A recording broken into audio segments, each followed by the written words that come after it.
What's up, y'all? Welcome to my channel, Survive and Prosper. Biography time. Born in Portland, Oregon on February 9th, 1980, with an umbilical cord wrapped around my head, suffocating and detoxing from heroin. Don't remember it. Who cares? It's not an excuse for any mistakes I've made in my life. It's just what it is. So I guess you could say I'm a dead man walking. Let's go. My earliest memory, a couple early memories, in diapers. I had a friend, Billy, lived in the same apartments as us. I think maybe I was 4. I remember very distinctly his grandmother getting him a fish and telling him not to overfeed the fish. I snuck into his house later that night while they were eating dinner, poured the whole jar of fish food in the fish bowl, climbed up into his bunk bed and hid under the covers and watched the drama play out. I almost pissed myself hiding the laughter from him crying, swearing up and down to his grandma that he didn't do it. That's pretty deep for a 4-year-old. I'll just touch on what I think are the major subjects. Next major event around the same timeline that I remember is some older boys playing rocks, throwing them at each other, and me hiding behind a bush. Hot ass summer day, and one of the older boys dropped a huge ass rock over the bush, landed on my head. I woke up by a tree puking, and learned years later that alligators have the same part of the brain that we have, that when we receive head injuries at a very young age, we become violent into our adulthood, aggressive. Being aware of that helps me keep that in check. Very real thing. We moved around a lot. My mom was a bodybuilder, worked hard, wasn't home much.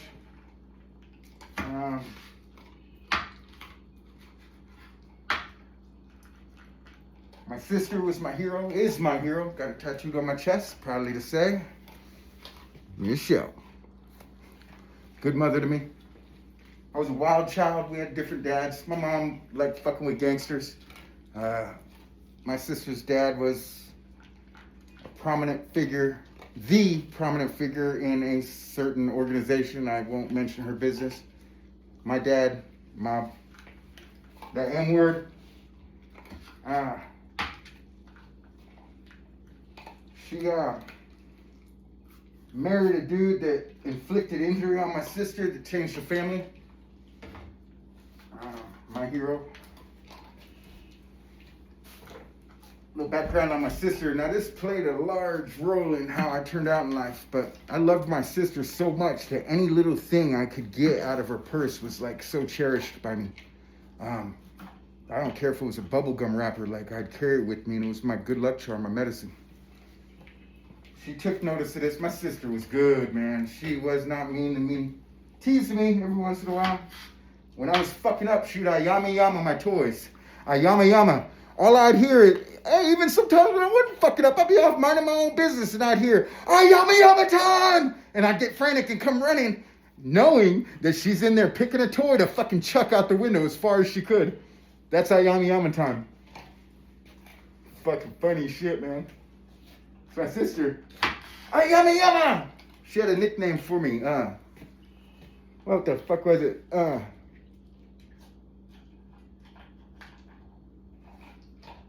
God damn it, it's on the tip of my tongue. I don't know, Michelle, help me out in the comments with that nickname. What the hell was it? I'll remember it. I'll bring it up when I remember it. I had a ferret as my first pet, a little black-footed ferret named Homer. Man, that was a homie, y'all. That fucker was so smart. Had him for a lot of years. Real cool, followed me around like a dog. Understood everything I said. Me and that fool was tight. Um, my sister, my mom worked at Sears at the time, so we had like a price tag making thing. And so, like once a week, she'd set up her fucking room like a store and have all of her personal belongings that she was willing to come off for me for a week displayed like a store with price tags on it. And I would get an allotment of Monopoly money. And she'd be sitting at her desk in her room in like a freaking register doing her homework or whatnot. And I'd go in there and get to shop for her stuff, and I'd get to hold on to it for a week. Man, literally, I love and cherish anything that was hers. She meant that much to me. Still does.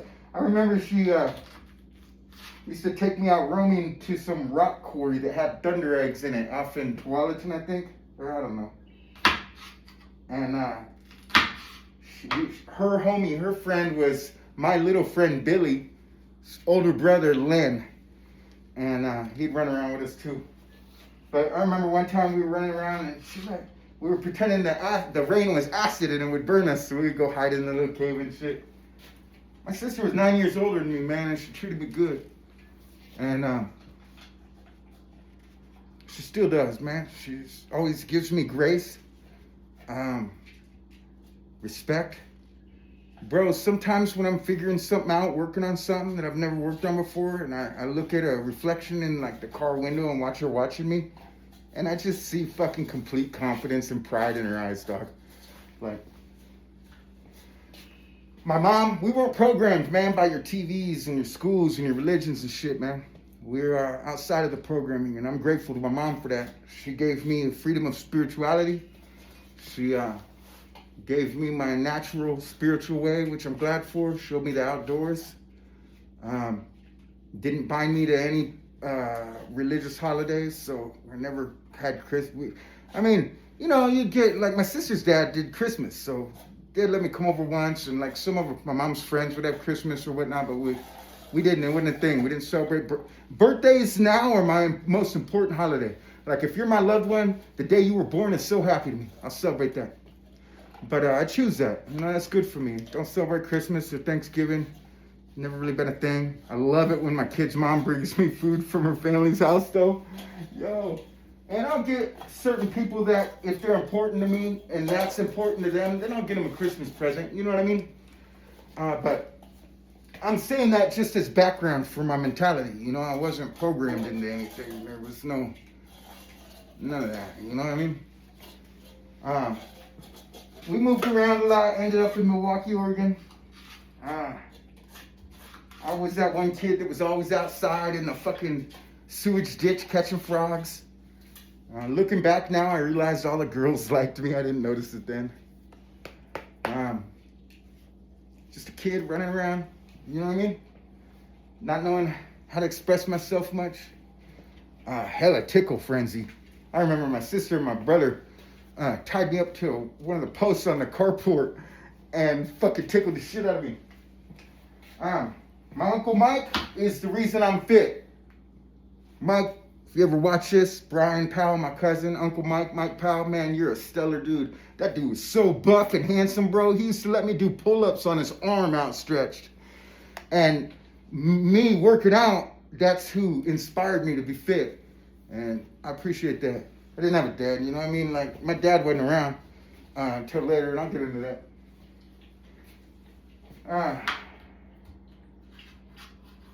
Uncle Mike, he's not in our life no more. I don't know what happened.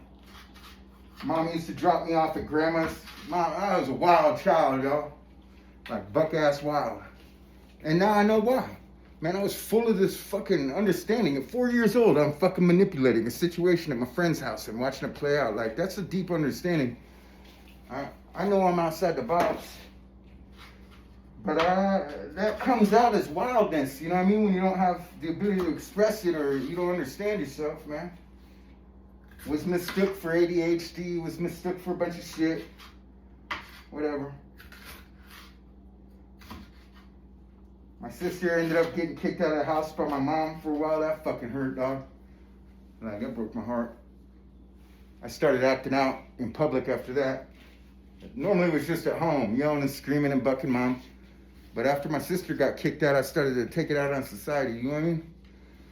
Like, I didn't understand that, man. I would never put somebody out. You know what I mean? Like, my sister, why would you put my sister out? I don't even know what the fuck the deal was, man. Like, I'm still mad about that. Got mommy issues, y'all. Love you, Mom, but at the same time, I already know I can't come talk to you about shit. You know what I mean? Stubborn lady. She's stubborn. But rest in peace. Rest in peace. All the memories.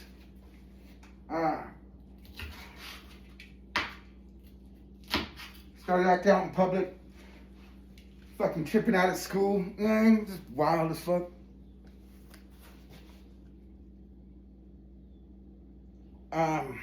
Major event. I was 11 years old. There was a Jehovah's Witness kid at school, Philip. Real cool dude. Peaceful, man. I like peaceful people. I like genuinely kind people. Now, I can sense when you're kind just because you don't want confrontation. That's fake. You might as well just get beat up, dude. That's more respectful. Like, don't be kind. Just are the people that are respectful because they don't want the drama. Like, be respectful because you value respect, man. Like, I'm hella respectful, bro. Oh, excuse me. Like, yes, sir. No, thank you. Please, yeah, man, I'm respectful to everything. I might seem sharp on the edges, man, but, like, be respectful for the sake of respect. Be kind for the sake of kindness. I don't got no respect for people that are kind out of fear, respect out of fear. That's not respect and kindness. That's manipulation. Anyways, Philip was a real kind kid, man. Jehovah's Witness. I like Jehovah's Witnesses, man. They're about their shit, you know what I mean? And they got high standards. I like anybody that's fucking religious and about their shit. I don't care what religion you're from. If it motivates you to be a better person, man, I'm standing with it, man, and I will respect that. Any religion. Don't get it twisted. Anyways, Philip was getting picked on by a bully. There was this fucking generator outside on the recess yard that had two locks. One was about 11-year-old head height. One was about 11-year-old nut height. The lower one was called the Nutcracker by all the bullies. The bullies would make you go stand face up against it and they kick you in the butt. Get it? Anyways, this bully is picking on Philip, calling him a devil worshiper, making him cry. Next thing you know, I snapped out of it with this bully's hair wrapped around my fingers and his face bleeding down on his knees from being smacked up against the Nutcracker. Whole recess yard was quiet. And all of a sudden, this little girl started weeping. And I looked down and his head just smashed in and I just started running. Got hit by a car running home. Anyways, next thing I know, I don't know how much, a few days later or whatnot, I'm out in the yard, mom's fucking with some bushes, and a sedan pulls up. The two big men get out, and my memory of it is just me walking meekly between them to the car. And they took me away to a place called Waverly Children's Home.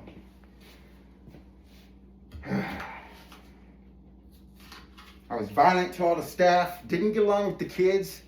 Like, they all clicked together and had, like, their own clothes and shit and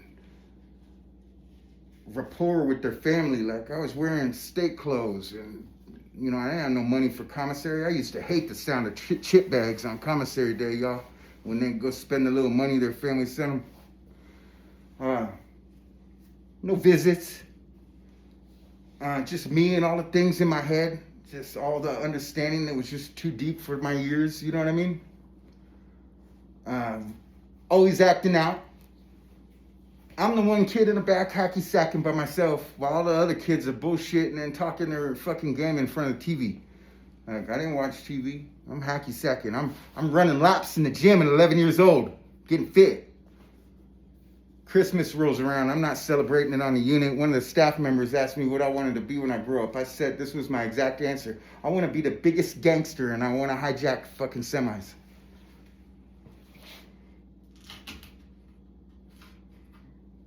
$11, $12 years old. I don't know where that came from.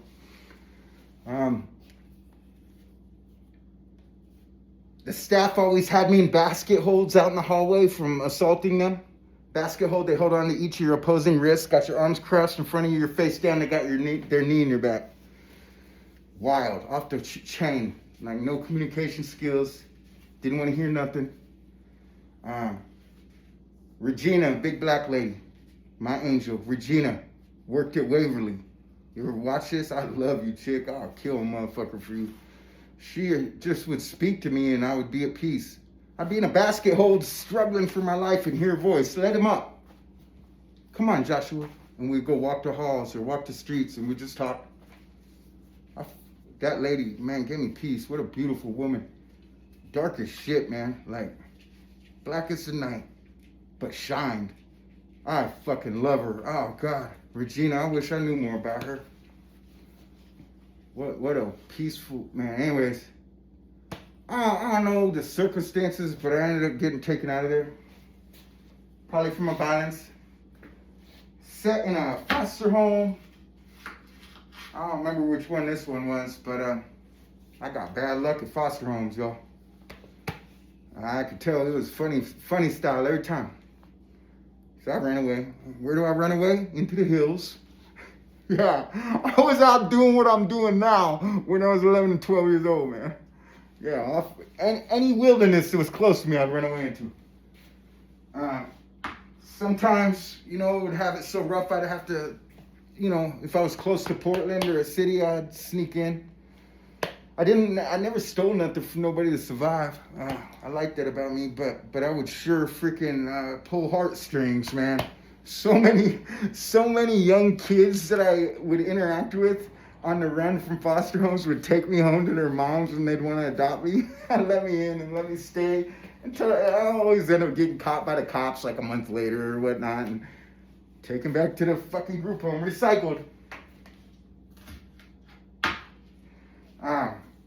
Anyways, yeah, I'd always run off with their dog and a steak knife and a lighter. The times I did hit the city, man, I don't know if y'all remember, but back in the day, bro, the bums were winos, man. They were cool-ass fucking dudes, bro. Just dudes down on their luck or down on the drink that would be hopping trains across America. It wasn't these homeless people nowadays, man. They're a little rowdy, a little too much on the drugs, you know what I mean? It was just, these bums were something else, bro. They were always really cool to me. A lot of my survival shit I learned from bums, taking me to bum camps and showing me how to get around and all that, bro. Like, those dudes had a lot of cool stories for me, and I'm grateful for them dudes. I don't see those type anymore. I don't know what happened to them. But that's what it was back in the day. Spent a lot of time in group homes, foster homes, running away, getting caught, getting recycled, running away, getting caught, getting recycled. I don't know, for a long time. Ended up back with my mom for a time. Ended up in Eugene for a time with an aunt, the sister of the dude that did my sister bad. Got kicked out of there for fucking some girl in her bed. Man, I wish I knew that, because she was fine as fuck, y'all. Anyways, I got kicked out for that. I don't know, this is just my life for a lot of years, man. I ended up in Monument, Oregon. A little town of 140 people out in eastern Oregon with my mom. None of them kids liked me out there very much. I got picked on and bullied a lot.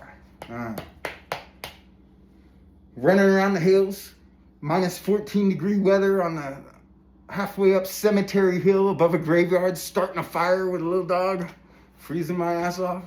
Fucking always out in the hills. My sister gave me a pit bull named Katie, one of the loves of my life.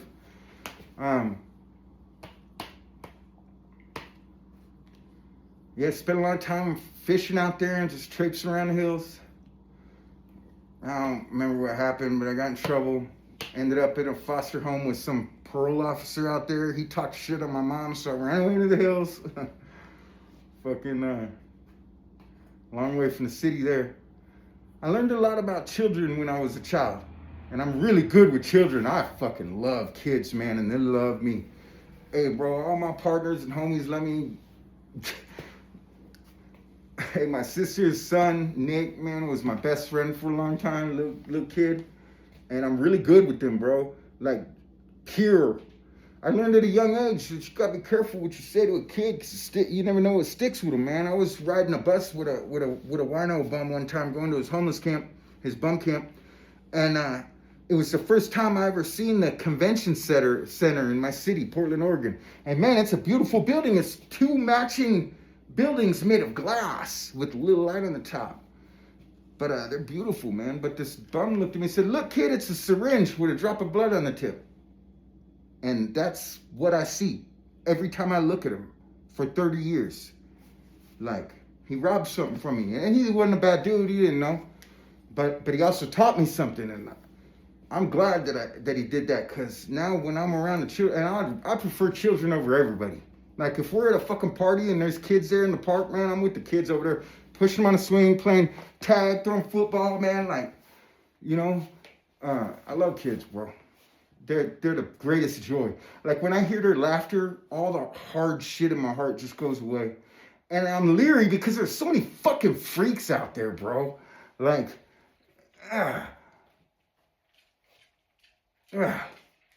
robs me of shit. Like, anyways, love kids, bro. And anyways, I don't remember what happened. I ran away from the foster home with the parole officer, Malcolm, off in the hills. And then, man, I went into a place called Hillcrest. I don't remember why. I just ran away from too much shit. I did several times. I'm not going to mention all of them. Fuck. I remember I ran away from Camp Florence. And I ran with a dude named Robert Weaver. "What's up, dude?" He started slowing down, bro. I had to beat him with a stick.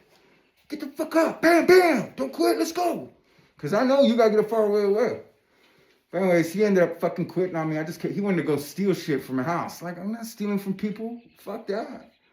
I'm afraid to steal. I'm not afraid to whoop your ass with the stick, though. Anyway, I ended up splitting ways with him. I ended up on an Indian reservation. And I found a cool-ass feather, man, and I picked it up. Big-ass feather. And I'm walking down the side of the road. One of them res cops pulls me over. It was just a regular truck. I didn't know it was a cop till I stepped out. And I started booking through this big-ass field with tall, I don't know, hay, whatever. But I started running. I found out later he thought I was holding a big-ass knife. You know what I mean? But I'm running, man, and it's going forever, and I'm not getting very far. And I see a cop car pull up on the other side of the field, and I see that I'm surrounded now. I was so sure that if I fucking asked that feather, it'd help me fly away. In my heart, I had no doubt that I was about to fly away. First time my heart was broken. Anyways, they picked me up, noticed there was a feather. Had guns drawn on me and shit. I wasn't scared. What? Grabbed me, brought me down to their little whatever office. Found out I went a knife, a little hawk feather. Went to Hillcrest in Salem. Learned how to cut hair there. Always hacky sacking in the corner. Listening to fucking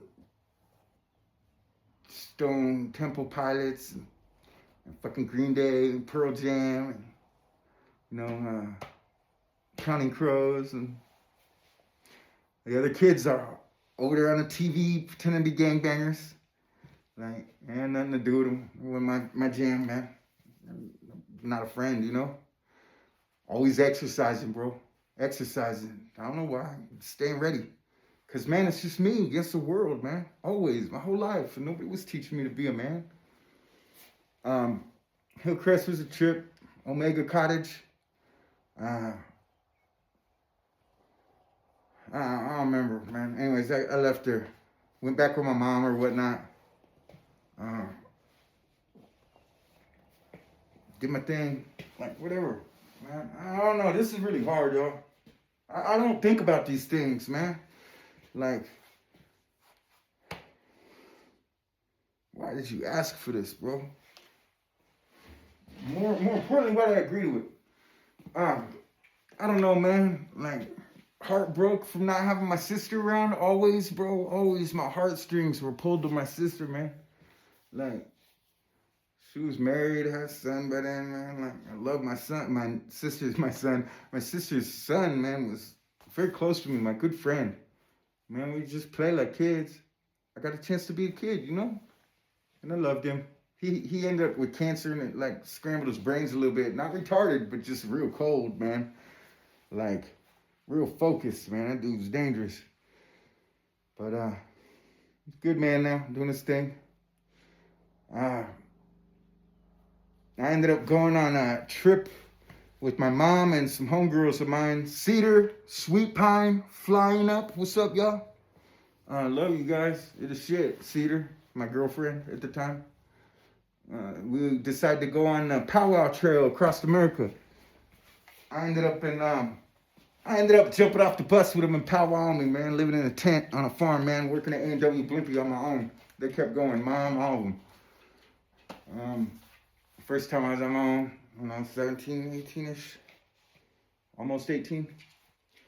Ended up meeting girls and moving to Omaha, Nebraska, and fucking acting hard there and hanging out with fucking thugs, and ended up busting a bottle over this dude's face, Canton Frazier. Or Canton Shite. My fault, buddy. For no reason. You know, just because he wouldn't leave in a timely manner. Acting hard, fucking packing guns. I don't know what the fuck got into me. I ended up getting my heart broke from some shit. Amy Weaver.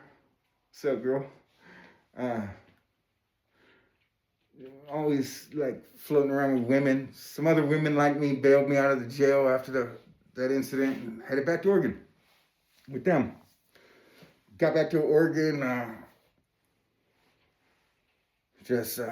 got hooked up through my sister's friends with a maintenance job at some high-end apartments and just was doing shit, you know what I mean? Ended up, I don't know. Man, I ended up in the Army. I went to MEPS in Idaho, Boise, Idaho, military entry program. Went in 11 Bravo Combat Infantry. Fort Jackson, South Carolina. My battle buddy was Robert Downs, black dude from New Jersey that had a fucking 25 slugs stuck in his skull. Got some training and then found out about, someone went through my paperwork and found out I did what's called fraudulent enlistment. My recruiter told me to go ahead and lie about some of my charges as a youth, that they wouldn't come up. And I'm not going to out his name, and I never ratted him out. But they did come up. They pulled me into cadre quarters, CQ, and in Fort Jackson, right there. Charlie Rocks. Yeah, we used to, I would be out on guard duty, dog, and I'd gather up everybody's fucking toothpaste and go write Charlie Rocks, or Charlie Company, right? Charlie Rocks on everybody else's parade ground. Shit, man, we got a lot of trouble for that. Nobody told on me, though. Anyways, man, they fed us good there, bro. Crab fucking legs, much as you can eat, but you had to eat in a certain amount of time, dog. Hey, anyways, Sergeant Stevens, man, Staff Sergeant Stevens, bro. Thank you, man, for everything, man, for real. Like, thank you for pulling me aside and seeing something in me, man. Like, yo, Staff Sergeant Stevens, man, one of my drill sergeants. Anyways, I got a general discharge, which is below honorable but above dishonorable, for fraudulent enlistment because I lied about having charges as a juvenile, criminal charges as a juvenile on my paperwork. I had to catch a bus back to Oregon. Fucking, yeah. I don't know, ended up running around in the hood, Northeast Portland, 18 years old, 19 years old, whatever. Strapped up with a 40 cal, fucking running around selling crack, fucking police pulling me up a lot, calling me Vanilla Ice, fucking ran into some dudes from some old foster homes, just got in where I could, man. Like, fighting, you know,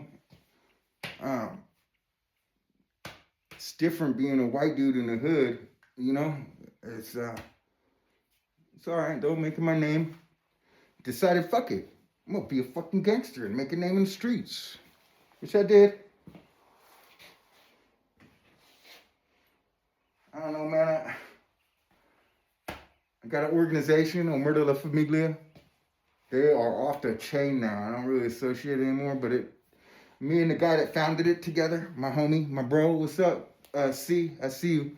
We were at odds about some shit, and we got separated against our will, but we were at odds when we separated, and lost contact with him. And in my mind, he's getting ready to go to war with me.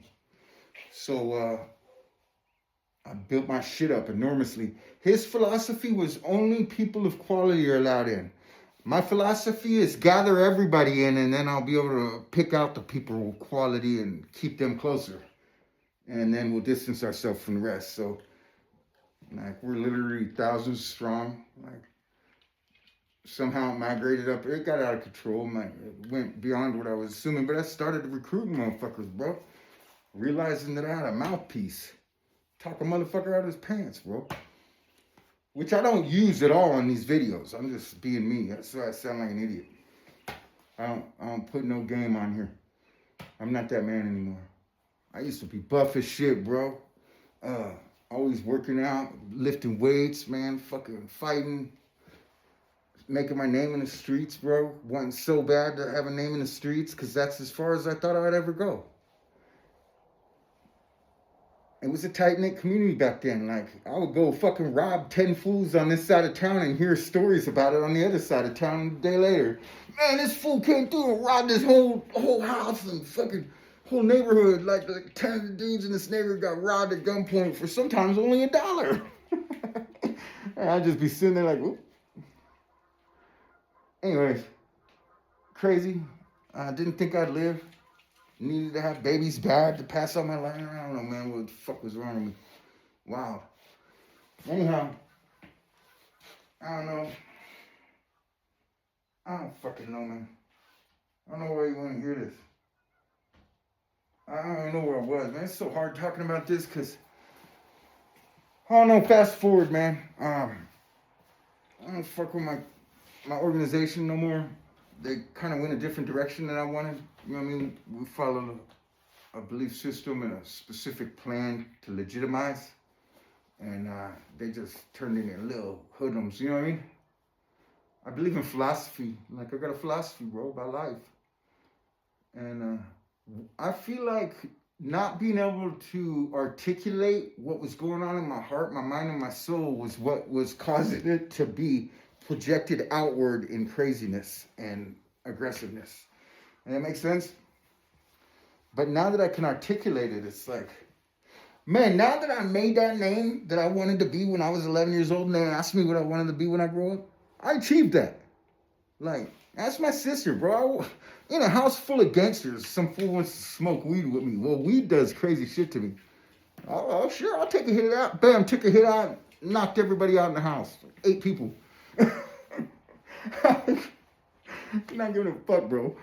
I got a little bit of a name, bro. I'm not glorifying that. That's just what it is, bro. It's ugly as fuck, for real. Man, I beat up cops. Look, it used to be running from them, and then it turned into, like, running at them. Like, I really just wanted to... Look, here's what it was, too, a big part. I was a vulnerable little boy in a big, cruel world.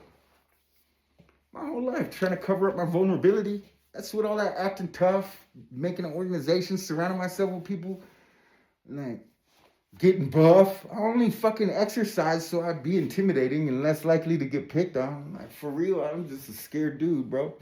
And now I can admit it. I'm scared every time I go out in the wilderness. But at the same time, I enjoy it. I like being afraid. Like, it sharpens my senses, man. I don't ever be full all throughout the week. I'll eat. You know, you guys see me cooking and stuff. Like, there's days in between that, bro.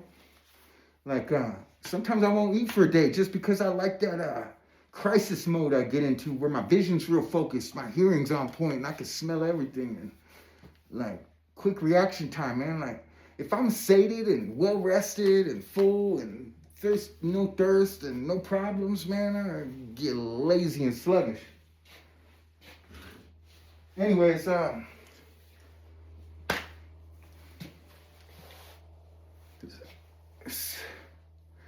I started writing, man. I wrote literally thousands of pages of philosophy, and they're dope. Made a music album, it's dope. Wrote other books. They're all really good. Man, I can write like a motherfucker. I don't write no more. But once I got all that out of me, man, I realized something. That I just want to be a good dude. I wanted to teach. I would give anything for somebody to learn something from me that benefits them in a positive way in their life. But by the time I learned that, I realized I had a lot of karma to make up for. And so I actively started making up for that karma. I'm there, y'all. I'm at peace with myself. I like who I am now. Bro, I'm not afraid when I look at myself in the mirror of who's looking back at me. I'm not unsure of what I'm seeing anymore. Like, I'm capable, I'm determined. Am I afraid when I go out in the wilderness? Sure.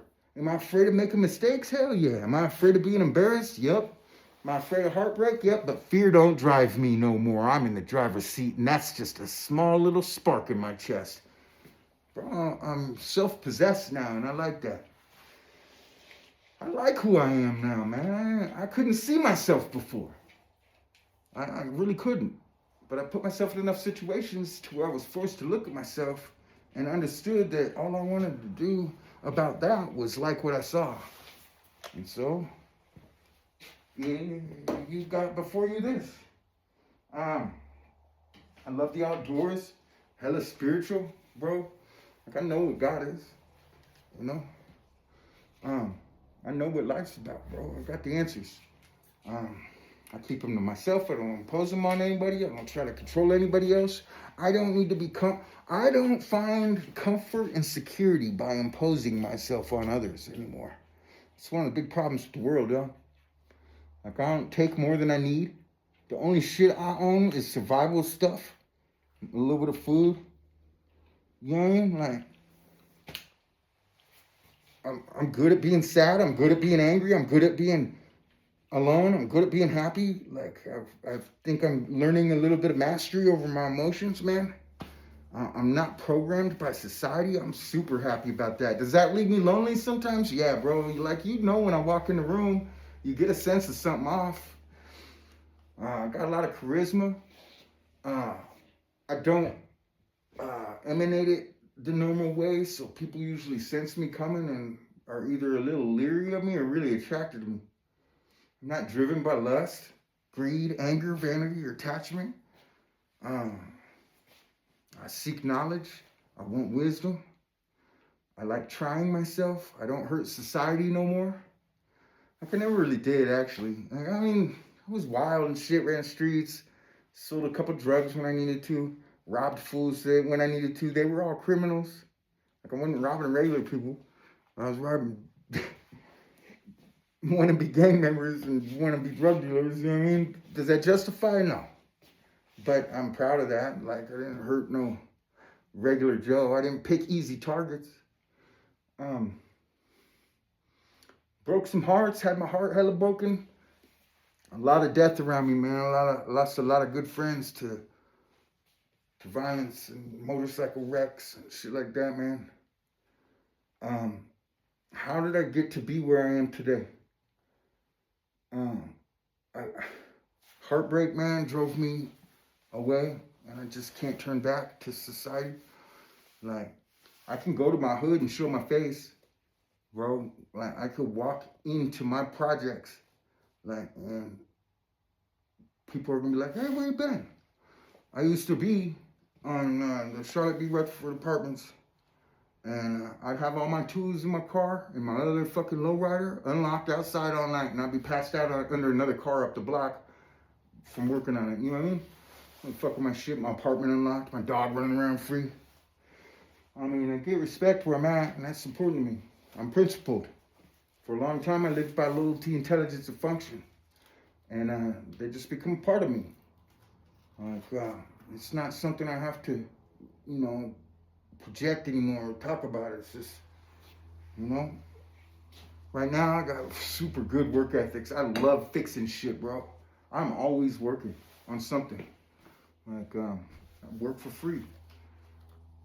Do a lot of service work. I've been out on the Wind River Reservation fixing this chick's cars up for free. last couple days. She gave me some poles for Sweat Lodge. I built the first Sweat Lodge for the kids in Hillcrest Children's Home. I fought actively for us to have our religion there, and won. In 1996, I fought for gay rights. Not that I'm gay, but I believe that people can do whatever they want behind closed door. Who gives a fuck who loves who?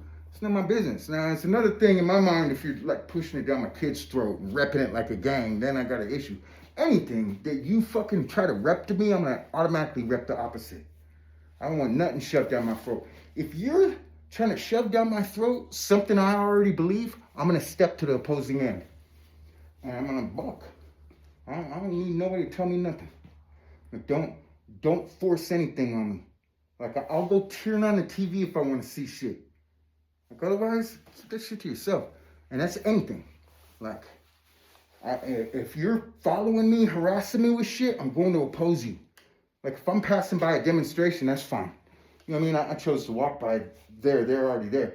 But if someone detaches from that and is hounding my steps, man, I'm taking issue. I don't care what you're preaching. You could be preaching everything that I am, and I'll fucking buck. And we'll both go down. Don't shove shit down my throat, bro. Because there's 3 things that I stand for. Where I'm at is my place. I don't care who you are. And I'm not the toughest dude, but I will defend with my life wherever I'm at. And if anybody's with me, I'll defend them too. Now, I don't often have people with me because I don't know what they're about, and I'm not going to, and I know what I'm about. I'll stand up for them.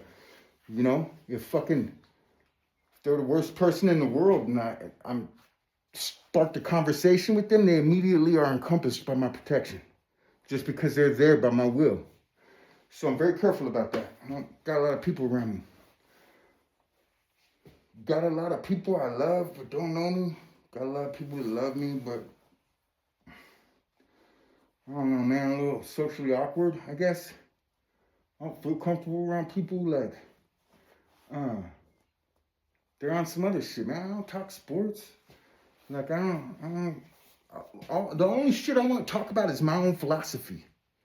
Like, and that's not cool, but that's the only thing I want to hear, because I don't want to hear nothing else. It's the thing that got me to who I am today, who I like. And so I don't want to hear nothing else. I want to hear about no book you read. I wrote my own book, so I'll go read them.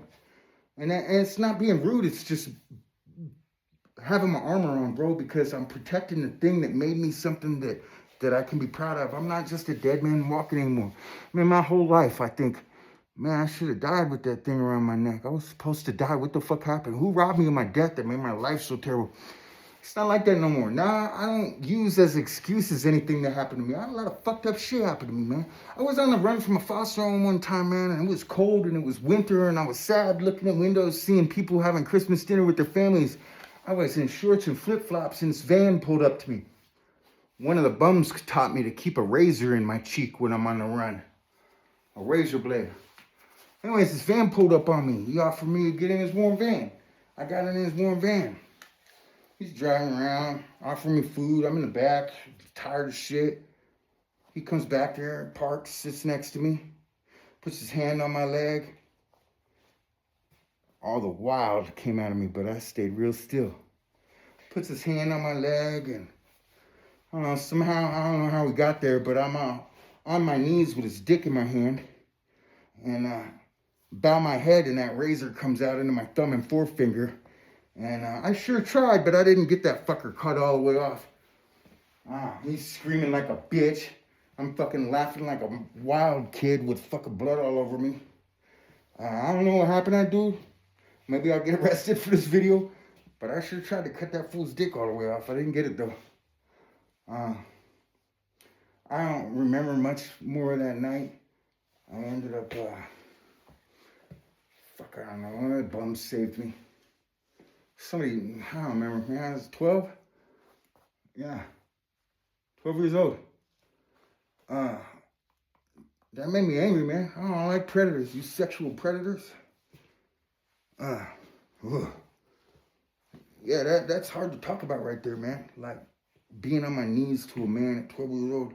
Like, I just wanted to be warm, bro. Like, what? How can people think like that, man?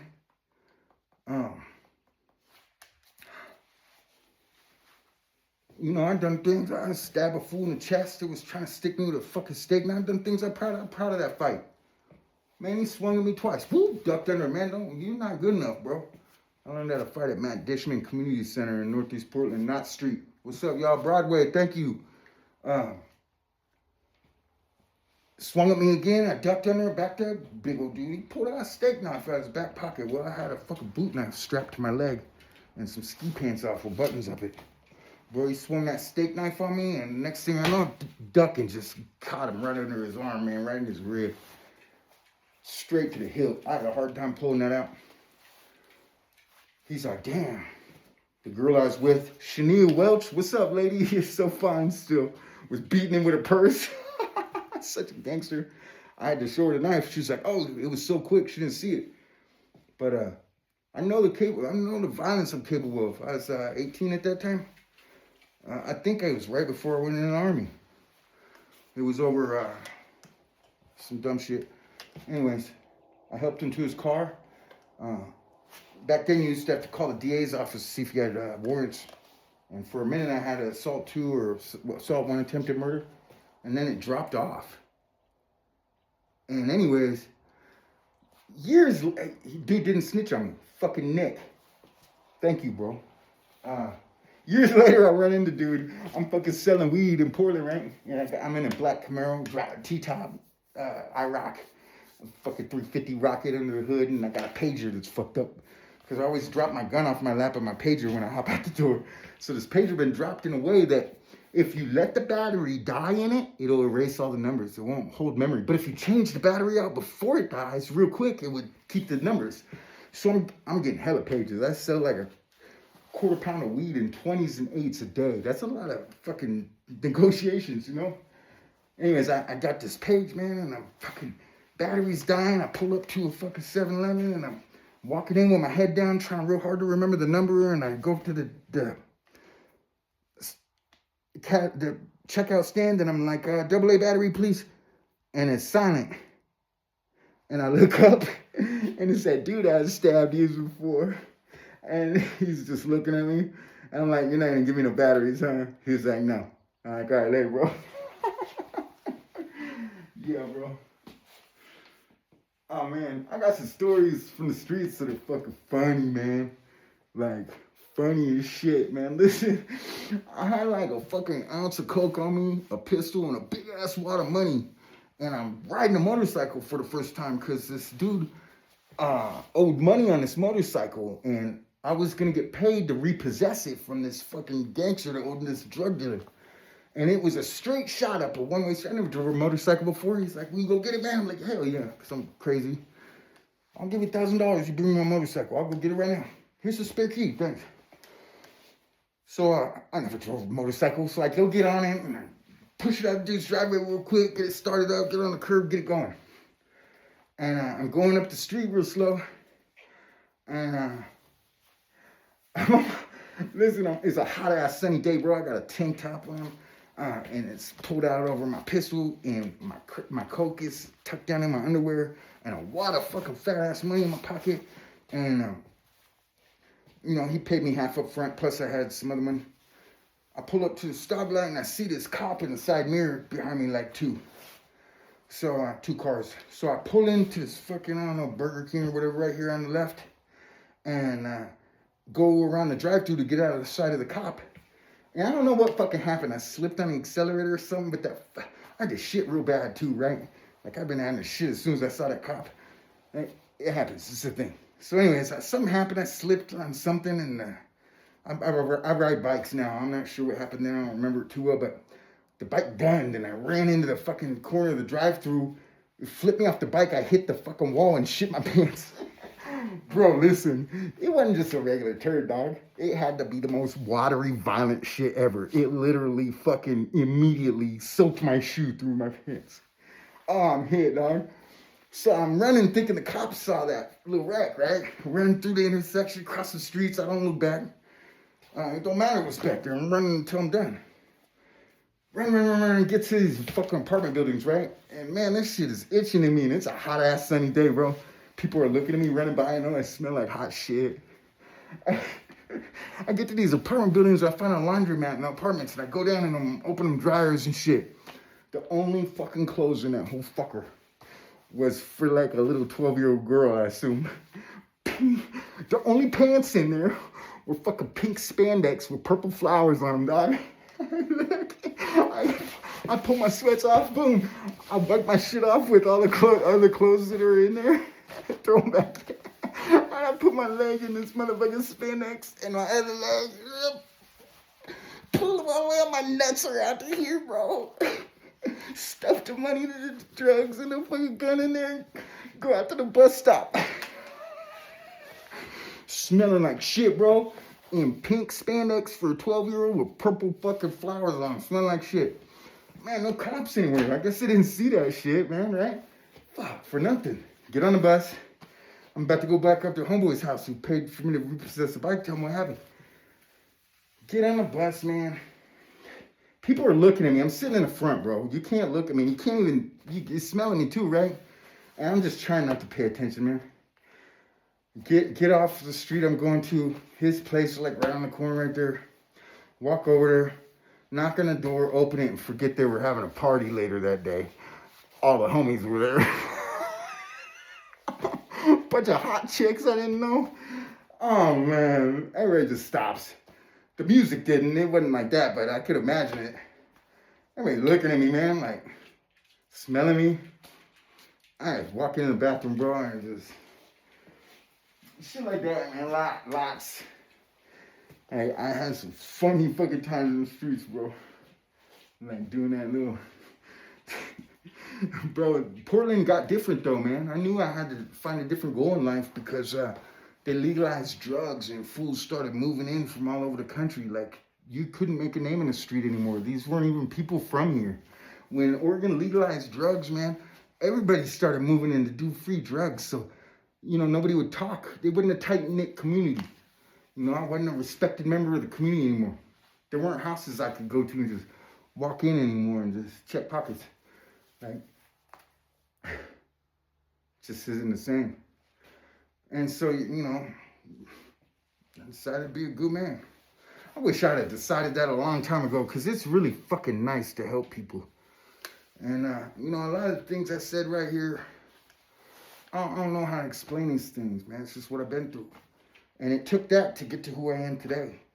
And I got good, I'm caught up with my karma, man. So, like, I've always been helpful to people, even as a fucking thug, man. If I saw anybody, it didn't matter what color, what race, religion, sexual orientation, what colors they're wearing, if they were wearing anything at all. If I walked by someone or drove by someone that needed help, I'm stopping.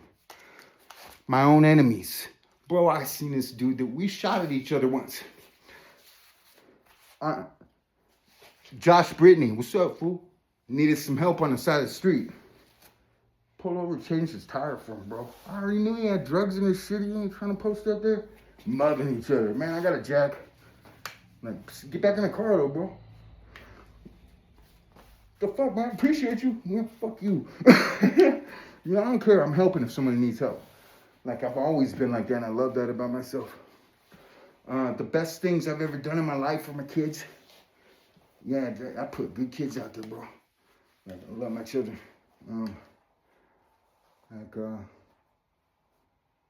Yeah. I've always been spiritual as fuck, bro. Like, it's not something that I hid behind. You know, like, I've always been with my God, man. Look, I'm forever. As long as I can remember, man. Like, I've always been in touch with the spiritual plane, man. And I appreciate that about myself. I like that I'm, you know, spiritually, I'm the same today as I was when I was a kid. Like, I really lived that whole life like that. Like, I've studied many religions.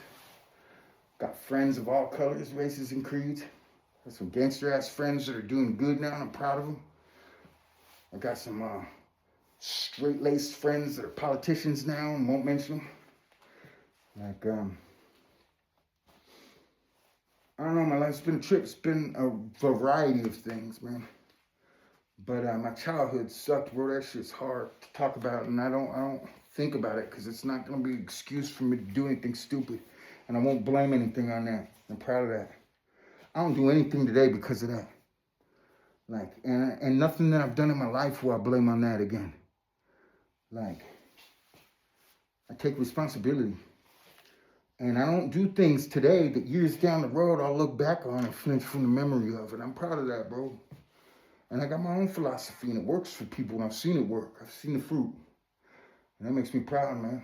Like, my writings are dope. So dope that when chicks leave me, that's what they steal. I'm proud of that, y'all.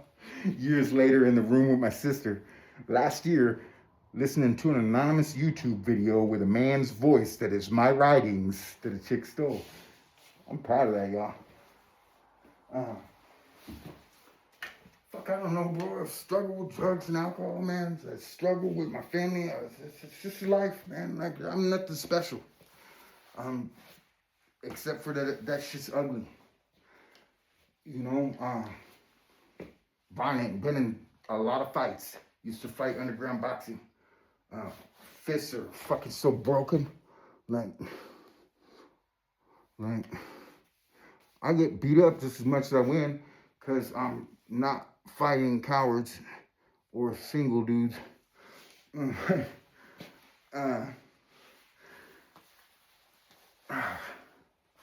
got my own way, man. Every single tattoo on me is original and mine. There are people that have the same tattoos because they follow me. But my own philosophies, like, and I'm proud of that. I never joined nobody else's gang. I never clicked up racially. Did my own damn thing. I'm proud of that. I didn't, I